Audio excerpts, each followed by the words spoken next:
Estamos en un poquito de tiempo para esperar. Sí, mala, ante el ferrol, sempre que Rebello nos chamou que en vez de facela despois, a deixo feitante, e se vamos con todo o rollo.Ento que xa estás na autopista. Son esas cousas que non podes... Ana Xabaz, que é unha investigadora e unha profesora.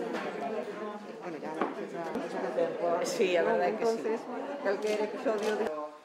Cando chegue, xa aí fará a súa intervención. Mientras tanto, para non dizer... Ben, como me comentaban, son cuestións no directo. Un trata sempre de ter todos os elementos... Ser os retos do futuro como sociedade.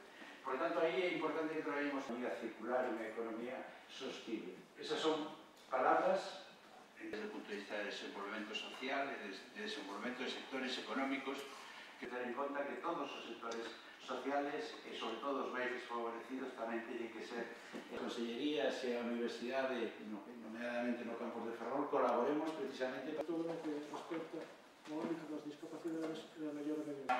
Pasamos a finalizar este acto institucional e xa comenzaremos. Entonces, que entre confrarías, asociacións e entidades do sector. Traballamos con numerosos programas de xestión con Consellería do Mar. A día de hoxe, presentaronse... Un proxecto que busca reforzar a gobernanza das zonas costeiras cunha visión colaborativa e integradora do noso sector. Un proxecto que ten unha orientación clara á promoción dunha economía máis verde e máis sostible.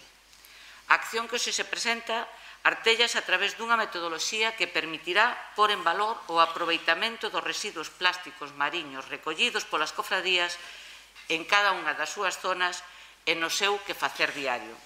Unha acción da economía circular vinculado ao aproveitamento destes materiais, centrada na súa valorización para así crear novas pezas recicladas. Porque, como decía a miña compañeira Fabiola, o futuro pasa por converter os residuos en recursos, fomentando así esa economía circular que está basada nos principios das 6 Rs: rexeitar, reducir, reutilizar, reparar, reciclar e, sobre todo, responsabilidade. Que se poidan aproveitar todos estes plásticos mariños, que se poidan recoller da man das persoas con discapacidade e que poidan ser útiles en colaboración sempre con todas as entidades sociais de Galicia. A nosa vontade, sin dúbida, é ser unha comunidade verde, unha comunidade azul e unha comunidade tamén social.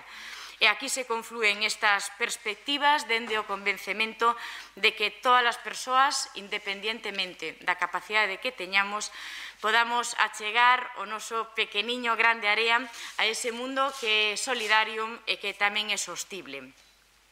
Por iso, por parte da Xunta de Galicia e dende os distintos centros e entidades sociais da nosa comunidade, propoñemos e poñemos en marcha unha vez máis toda a nosa vontade, toda a nosa colaboración para que este programa, este proxecto Tanzas, sexa todo un éxito, que se poidan difundir e que se poidan dar a coñecer cada vez máis actividades como estas, que son tan necesarias, que se poida continuar colaborando e fomentando a participación de todo o sector social de Galicia e, sin dúbida algunha, continuar concienciando a todos os galegos e galegas da importancia que ten este reciclaxe, da importancia que ten continuar coidando os nosos mares e continuar coidando a nosa terra.